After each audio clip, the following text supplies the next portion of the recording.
To a modern eye, the medieval box bed looks less like a place to sleep and more like a wooden cage. Tall panels, sliding doors, heavy frames, sometimes even locks. It feels claustrophobic, almost punitive, an object designed to trap the sleeper rather than comfort them. Yet for centuries across Europe, millions of people willingly climbed into these enclosed beds every night. Not out of habit, not out of ignorance. They did it to survive. In the medieval world, sleep was one of the most dangerous states a person could enter. The box bed, part furniture, part fortress, was a practical response to a landscape where cold, vermin, disease, fire, theft, and violence all threatened the vulnerable human body after dark. What looks strange today was once an ingenious solution to very real dangers. A world where night was hostile. To understand the box bed, one must first understand medieval nights. Darkness was absolute. There were no electric lights, no central heating, no secure locks on every door. Villages were quiet, but not safe. Wolves prowled the outskirts. Rats infested homes. Fleas and lice carried diseases that could wipe out entire households. Smoke from hearth fires lingered, choking lungs. Winter cold crept through stone walls and wooden planks alike. Sleep, in this context, was not rest. It was exposure.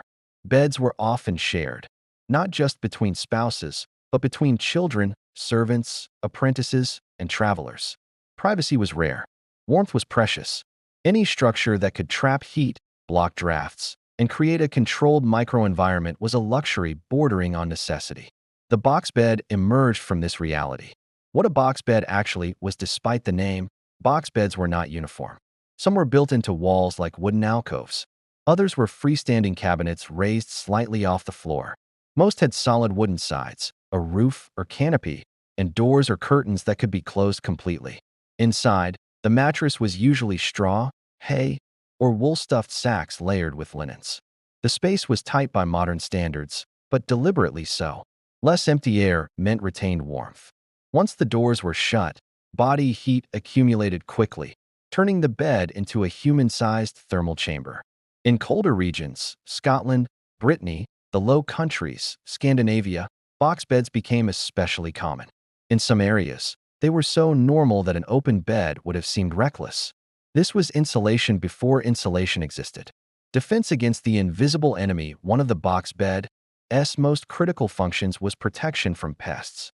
Medieval homes were ecosystems shared with animals. Chickens, cats, dogs, and sometimes livestock lived indoors. Grain stores attracted rodents. Fleas and lice moved freely between bodies and bedding. An elevated, enclosed bed reduced exposure.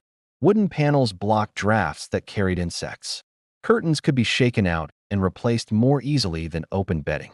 In some designs, the bed was sealed tightly enough to slow infestations, if not prevent them entirely. For people who did not understand germs but understood patterns, illness followed bites, cold followed drafts. This mattered. Fire, smoke, and survival. Open hearths were the center of medieval homes. They provided heat, light, and a place to cook. They also produced sparks, smoke, and ash. House fires were common, especially at night when vigilance dropped. The box bed offered partial protection. Raised off the ground, shielded by wood, it reduced exposure to embers rolling across the floor. In smoky conditions, the enclosed space could trap slightly cleaner air near the sleeper's face, especially if positioned away from the hearth. Some box beds even had small ventilation holes, primitive airflow control, balancing warmth with breathability. It was not fireproof, but it was safer than sleeping openly beside flames. Privacy in a world without it. Beyond physical survival, box beds offered something rarer: privacy. Medieval households were crowded. One-room dwellings were common. Even in larger homes, sleeping spaces were shared. The box bed created a boundary, a signal that the person inside was temporarily withdrawn from communal life. This mattered for modesty, intimacy, and hierarchy. Married couples used box beds to separate themselves from servants. Women used them during childbirth recovery. The elderly valued them as places of warmth and quiet. In inns and taverns, box beds sometimes lined walls like compartments, offering travelers minimal personal space in otherwise chaotic rooms. Closing the bed was like closing a door in a house that had none. Security against human threats. Violence was not rare in medieval life. Feuds, theft, and raids occurred even in peacetime. Doors were weak. Windows were open. Locks were unreliable.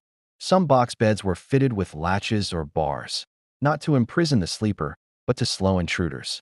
While no bed could stop a determined attacker, an enclosed structure bought precious seconds, time to wake, shout, or escape. In border regions and unstable territories, sleeping openly was an invitation to vulnerability. The box bed was a compromise between hiding and resting. Status, not poverty. Contrary to modern assumptions, box beds were not always cheap or crude. Many were finely crafted, decorated with carvings, painted panels, or family symbols. Owning a box bed could signal stability, craftsmanship, and permanence. In some regions, they were inherited furniture passed down generations. The bed was often the most valuable item in the household, worth more than tables, chairs, or chests. Inventories from medieval estates list beds in meticulous detail, with type, fittings, textiles. A good bed was an investment in survival. Sleeping together, separately. Interestingly, box beds changed how people slept socially. While communal sleeping remained common, the enclosure created psychological separation even when physical proximity remained. Two people could share a room but retreat into separate box beds. Children could sleep enclosed near parents. Servants could rest without constant visibility. This was not individualism as modern culture understands it, but it was a step toward personal space, a recognition that rest required boundaries. The decline of the fortress bed. As architecture improved, so did alternatives. Chimneys reduced indoor smoke. Glass windows improved insulation. Better locks made homes safer.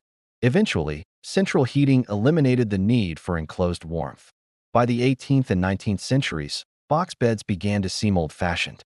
Reformers criticized them as unhealthy, claiming they trapped bad air and disease. Open bedsteads became symbols of progress, cleanliness, and modernity. Yet the critique was ironic. The box bed had been a rational response to an irrationally dangerous environment. Remove the dangers, and the solution naturally fades. Rethinking comfort. Modern discomfort with box beds says less about medieval ignorance and more about modern assumptions. We equate comfort with openness, softness, and space. Medieval people equated comfort with warmth, safety, and enclosure. Their priorities were shaped by necessity. In recent years, historians and designers have begun re-evaluating the box bed. In cold climates and tiny homes, enclosed sleeping spaces are quietly returning. Capsule hotels, bunk pods, insulated sleeping alcoves all echo the same logic. Sometimes the past was not wrong. It was just responding to different threats. A bed built for survival. The medieval box bed was not a mistake. It was a tool, a shield, a compromise between rest and readiness in a world that never truly slept.